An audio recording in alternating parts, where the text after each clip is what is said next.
A $6 billion bridge, already built, already paid for, not one American dollar spent on it. And then, one post on social media from the most powerful man on the planet threatened to shut it down before it ever opened. But here's the part nobody's talking about. That post came hours after a very private meeting with a very specific billionaire. And when you connect those dots, the picture gets uncomfortable fast. There are moments in politics where the mask slips, where what a leader says in public and what's actually driving the decision behind closed doors stop lining up. Where a choice that should be simple, open a bridge, move trade, create jobs, suddenly becomes a political firestorm that leaves everyone asking the same question. Who is this really for? That moment happened on a Monday evening. President Donald Trump opened Truth Social and fired off a post threatening to block the opening of the Gordie Howe International Bridge, a massive infrastructure project connecting Detroit, Michigan to Windsor, Ontario. A bridge years in the making, billions of dollars complete, days away from becoming one of the most important trade crossings in North America. And the claims he made in that post? They didn't match the legal agreement. They didn't match the financial records. They didn't even match his own public statements from 2017. But something else had happened that same Monday, just hours earlier. Something quiet. A private meeting between Trump's Commerce Secretary and a billionaire whose family owns the only other major bridge crossing that same stretch of river. A crossing that stood to lose enormously the moment the Gordie Howe opened for business. This is not just a story about infrastructure. This is a story about who controls the arteries of a continent, who profits when those arteries stay restricted, and what it looks like when the line between public policy and private interest disappears completely. Before we get to the meeting and the phone call, you need to understand what this crossing actually means, because the numbers are staggering. The stretch of water between Detroit, Michigan, and Windsor, Ontario, is one of the most economically vital border crossings in the entire Western Hemisphere. Roughly a quarter of all trade between the United States and Canada moves through this narrow corridor every single year. We're talking hundreds of billions of dollars in goods, auto parts, finished vehicles, agricultural products, pharmaceuticals, raw materials, flowing back and forth constantly, supporting hundreds of thousands of jobs on both sides of the border. And for decades, almost all of that traffic crossed on one bridge. One privately owned bridge, one that first opened in 1929, nearly 100 years old, run by a single billionaire family from Detroit, the Moran family, who built a fortune on the fact that if your truck needed to cross that river, you paid them. Think about that for a second. A quarter of U.S. Canada trade, one aging private bridge, no backup, no competition, no alternative. In 2004, a crash on the Ambassador Bridge temporarily shut it down. Traffic backed up for miles. Auto plants on both sides scrambled. The economic damage from one incident ran into the tens of millions of dollars in a single day. The vulnerability of that setup, one family, one bridge, no redundancy, became impossible to ignore. And so the conversation that had been circling for years finally got serious. Here's where the story gets interesting, because the deal that was eventually struck was, by any fair reading, extraordinarily favorable to the United States. Canada agreed to finance the entire project, all $6.4 billion. Every cent of construction cost, every dollar of financial risk, Canada's. In exchange, Canada would collect tolls on the new bridge until that investment was fully recovered. Standard infrastructure financing, used all over the world. Once Canada's costs were repaid, the toll revenue would split equally. 50% to Canada, 50% to the state of Michigan. Ownership of the bridge, shared equally. Governance, an international authority with 6 members, 3 appointed by Michigan, 3 by Canada. Not the U.S. federal government. Michigan specifically, because Michigan is America's co-owner in this project. Not a single American taxpayer dollar spent. Equal ownership, equal governance, Equal revenue once costs were covered. Canada took all the risk, and Michigan still walks away with half of everything. Prime Minister Mark Carney confirmed he personally explained this arrangement to Trump on a Tuesday morning call.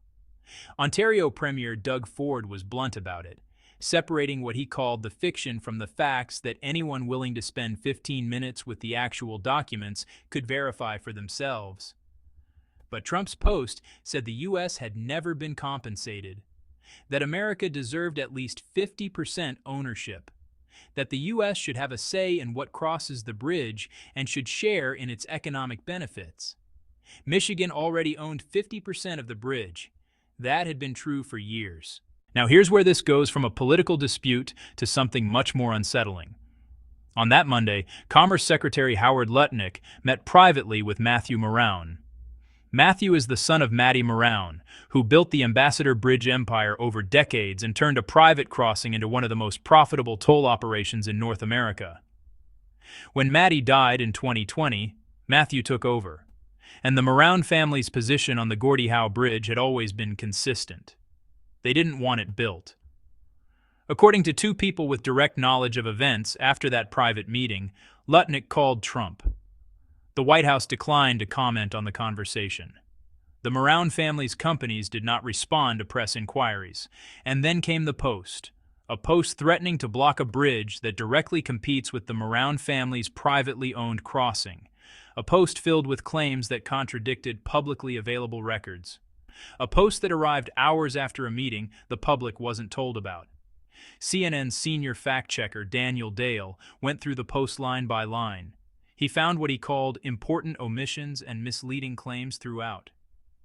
He pointed out that Trump had explicitly endorsed the Gordie Howe Bridge in 2017, calling it a vital economic link and saying he looked forward to its swift completion. He documented that Michigan already owns half the bridge.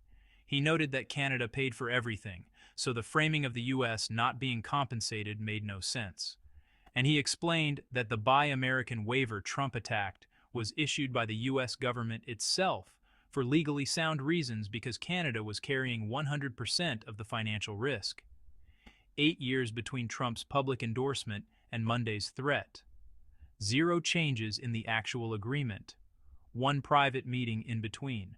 What's striking about this moment is that it didn't come from nowhere. The Moran family had been fighting this bridge for years. In 2012, a ballot initiative appeared before Michigan voters that would have required voter approval before any new state-owned international crossing could be developed. It was largely funded by Moran-linked interests. Voters rejected it. During Trump's first term, Matthew Moran personally lobbied the president to revoke the Buy American waiver that had been granted to the Gordie Howe project. The effort failed. The waiver stood. After Matty Moran's death, affiliated companies filed lawsuit after lawsuit, not to win necessarily, but to delay. Every court challenge bought time. Every legal maneuver added uncertainty. The goal wasn't necessarily to kill the bridge permanently. It was to slow it, to drain resources, to make the project as difficult and expensive as possible. And now, with the bridge physically complete, cables strung, towers standing, roadway paved, ready to open, the legal options had largely been exhausted. The courts hadn't delivered the result the family needed. The ballot box hadn't either. But there was still one path left, a political one. A meeting, a phone call, a post. The response was immediate, and it crossed party lines in ways that are increasingly rare. Michigan State Senator Mallory McMorrow issued a statement that didn't hold back. She laid out the sequence plainly. The Detroit-Windsor corridor handles more than a quarter of U.S. Canada trade, and it has been controlled for decades by one billionaire family running a bridge nearly a century old. That billionaire's representative meets with the Commerce Secretary. Hours later, the president threatens to block the publicly owned replacement. She called it corruption so visible it would almost be funny if the consequences weren't so damaging to real people. She connected it to Trump's political brand directly. A man who built his image as a champion of ordinary workers against elite interests. now protecting a billionaire's private monopoly against a bridge that union workers built and Michigan citizens co-own. Congresswoman Debbie Dingell reminded everyone of the history. This bridge was negotiated under a Republican governor. Trump endorsed it in 2017. Nothing in the agreement changed. Canada is a friend and ally, she said, and cheap shots help no one. She made clear she intended to be at the ribbon cutting. Senator Elissa Slotkin put it in economic terms for Michigan. The state depends on that corridor. Disrupting or delaying the Gordie Howe Bridge means higher costs for Michigan businesses, weaker supply chains, and ultimately fewer jobs. She said what many in the state were thinking, that the president was making Michiganders pay for a trade war he started. And Ontario Premier Doug Ford closed the loop with a single declarative sentence: "The bridge is going to open." So, this bridge dispute doesn't exist in a vacuum. It's actually happening inside a U.S. Canada relationship that, honestly, has been under some pretty serious strain. You know, Canada is America's largest export market. More U.S. goods go to Canada than to any other country on Earth. These two economies are really woven together through automotive supply chains, energy systems, financial markets, and, well, decades of integrated manufacturing. Separating them cleanly isn't just politically complicated, it's practically impossible without causing enormous damage to both sides. Since returning to office, Trump has pursued an increasingly aggressive posture toward Ottawa. We're talking tariffs on Canadian aluminum, steel, and automobiles. There's also a 35% tariff on goods outside the USMCA framework. And then there have been threats of 45%, 100%, even 50% tariffs on Canadian-manufactured aircraft. None of those have been formally imposed yet, but the pattern of escalation is real, and its effects on business confidence are definitely measurable. The relationship hit a new low when Ontario Premier Ford ran ads in the United States, quoting Ronald Reagan against tariffs. Trump responded by shutting down trade talks. Then Canadian Prime Minister Carney met with China's Xi Jinping and delivered a speech widely seen in Washington as a critique of American trade policy. The temperature rose further, and into that already charged atmosphere landed a threat to block a bridge Canada paid for entirely, that Michigan co-owns completely, that both governments agreed to over a decade ago, and that serves the economic interests of both countries simultaneously. Let's be concrete about what blocking or delaying this bridge actually means for real people. The Gordie Howe Bridge adds something the Detroit-Windsor corridor has never had: redundancy. The Ambassador Bridge is approaching its 100th birthday. A single structural issue, a serious accident, a major weather event, any of these can back up commerce for miles and cost businesses millions in a single day. We've seen it happen. In 2004, one crash did exactly that.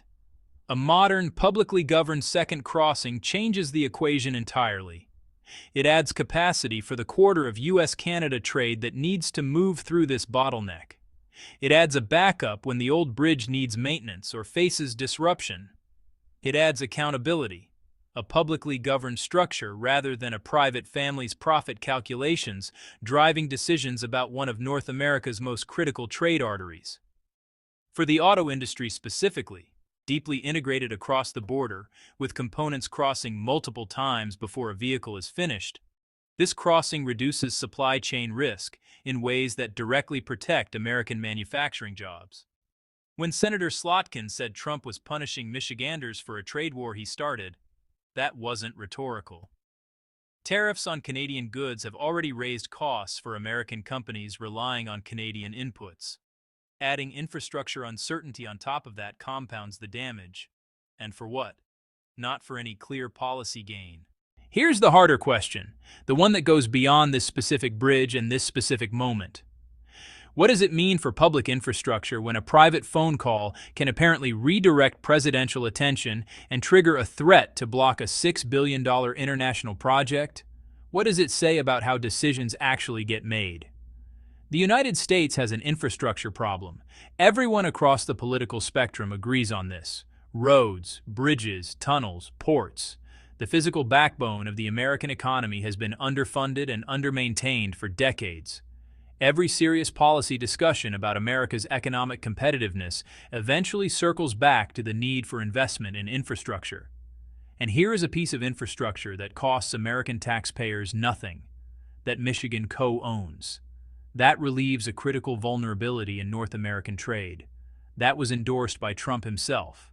That was nearly derailed by a social media post based on claims that contradict the public record, apparently triggered by a private meeting with a billionaire who has a direct financial interest in the project failing.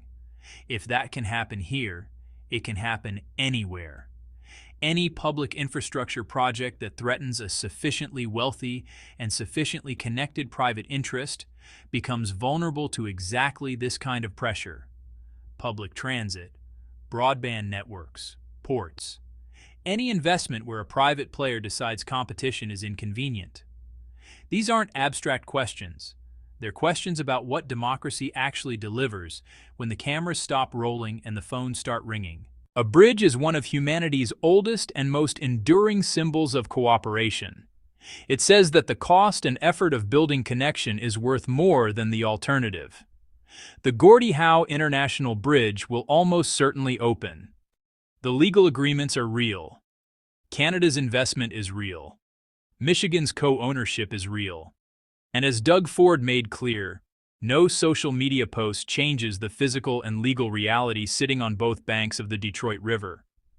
But what this episode has revealed about influence, about the gap between stated and actual motivations, about what happens when private wealth gains privileged access to political power, that doesn't disappear when the ribbon gets cut. For nearly 100 years, one family controlled the primary gateway between the American Midwest and Canada. They built a fortune on a monopoly. And when that monopoly was finally about to face real public competition, a meeting happened, a phone call was made, and the most powerful man on earth posted claims about a bridge that didn't match reality. Maybe that's coincidence, but the sequence of events is documented. The financial incentives are clear. The factual record contradicts the post. And the questions that follow about who government actually serves and what it costs when the answer is the wrong people, those questions don't resolve themselves quietly. They wait for the next meeting, the next phone call, the next post. If this story made you stop and think, good. That's exactly what it should do.